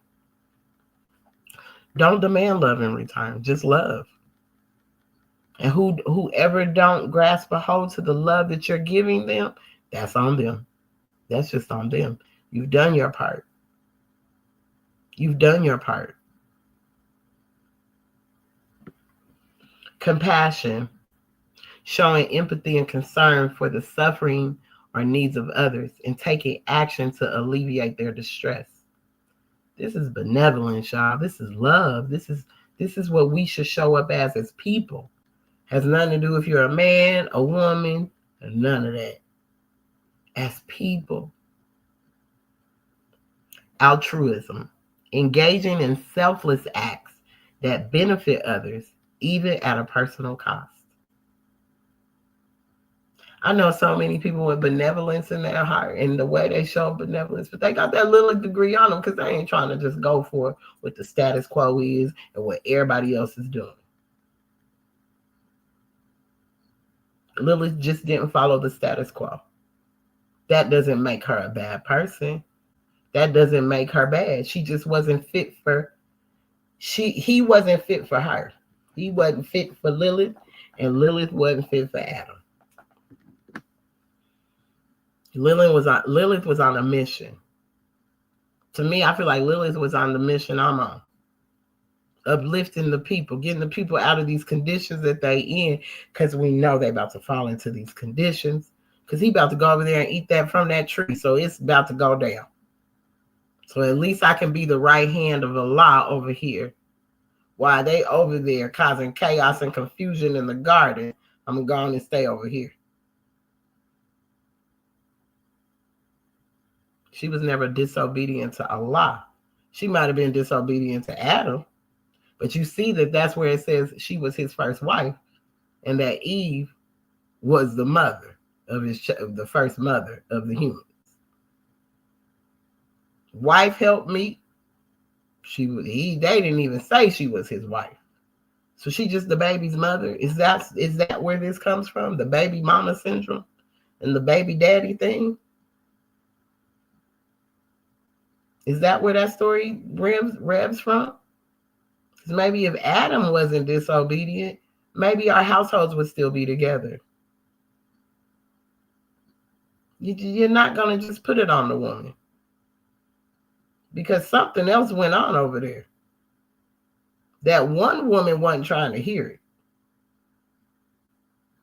And another woman just felt she would follow. And that's why we're dealing with what we're dealing with now. We just seen where like I said, these men want all these different women and these wives and all this. And we just seen where somebody at the age of 28 was unalive because her and this man and this other woman trying to have this situation. Now somebody's jealous. Now you done took that lady out and she got children. But y'all think that this is all right? And you think God gonna bless that mess? No. Y'all out of order and out of line. Out of order and out of line completely. Because that's too much lust and carnal desire going on in all of that.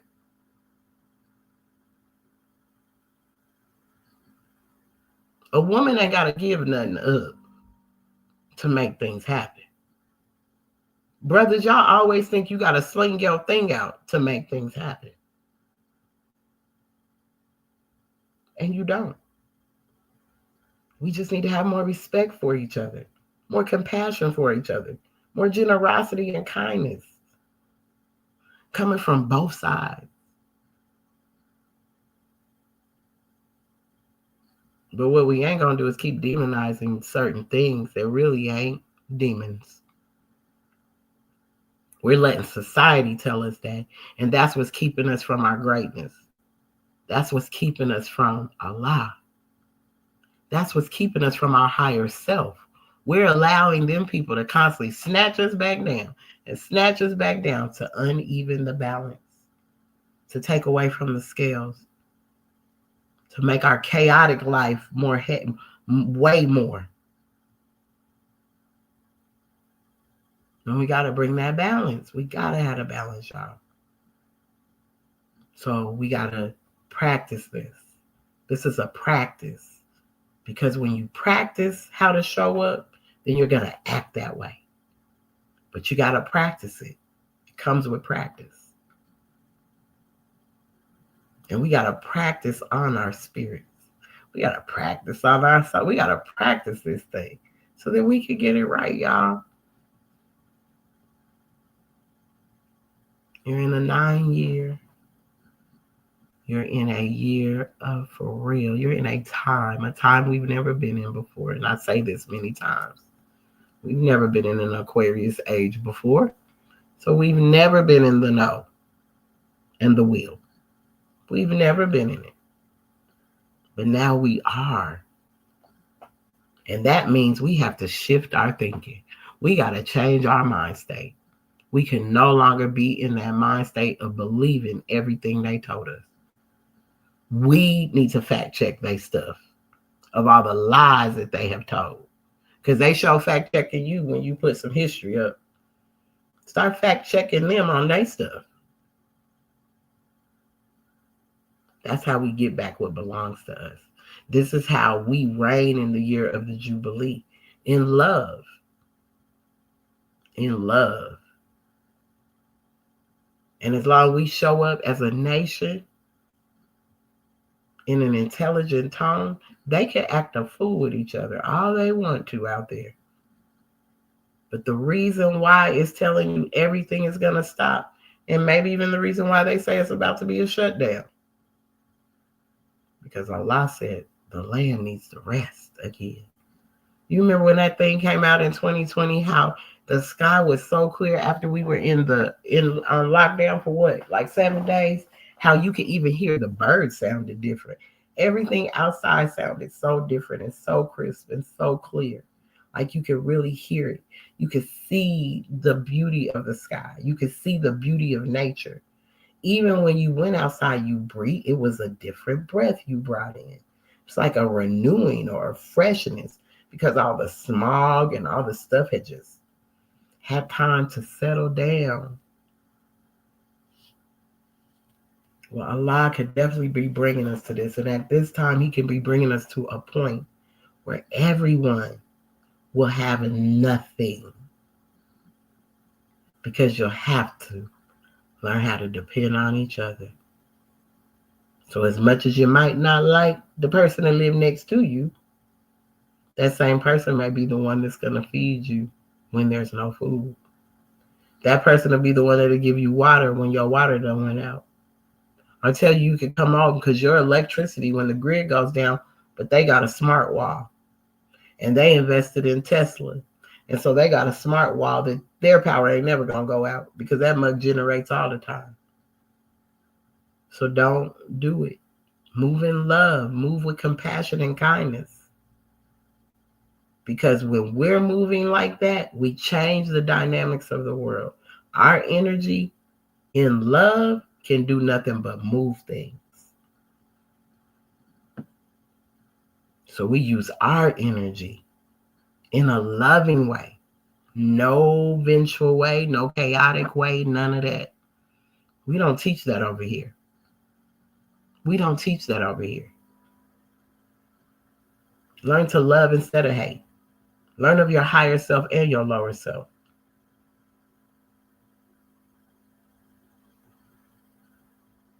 So we got to get this love thing on, man. Love your neighbor like you love yourself. Love the homeless man outside like you love yourself. It's about to get extremely cold. Extremely cold. And God knows I wish I had a place of my own. Because I would try to get as many homeless people as I could to not be cold.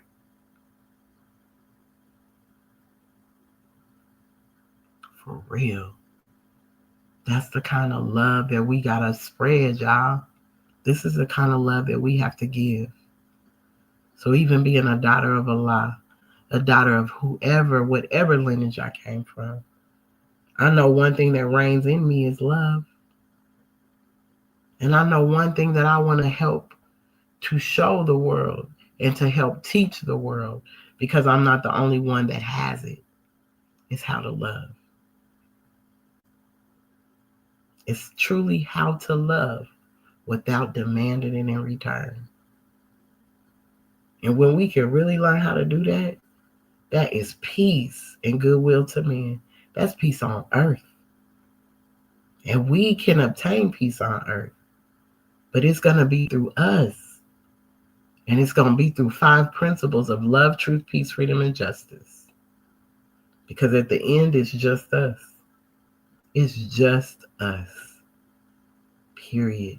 And that's just going to be my key point to anything I end, that it's just us. So coming March 22nd, 2024, we will be having the Taste of Africa again here in Atlanta, Georgia. The Taste of Africa's aims and goals is to bring us together so we can understand why it's important that we connect ourselves to our ancient forefathers. All of this at one time was Africa, Mesopotamian. They have so many names that you could keep going back. But no matter what, y'all, we were put here to demonstrate love, kindness, generosity, compassion, all of these amazing things to one another. And we have each other to show it to. So if we're all moving in love, everybody can know what love feels like. If we're all moving in love and not demanding it in return, just moving in love. So I charge each one of y'all to do it. Now y'all know I had to start over like 6 times from this challenge. 7 days of no negative thoughts, no negative speech to yourself, about others, about you, to yourself. But I done had to start over every day since I started. Every day. Because you really are coming into grips with how many negative thoughts go through your mind, how many negative things come out your mouth. I'm being very aware. I'm like, dang, man, I did that again. All right, start over. But I'm being aware. At least I'm being aware of it. But yeah, so that is the challenge. To not think anything negative. All right. So peace and love, and I'll talk to y'all soon.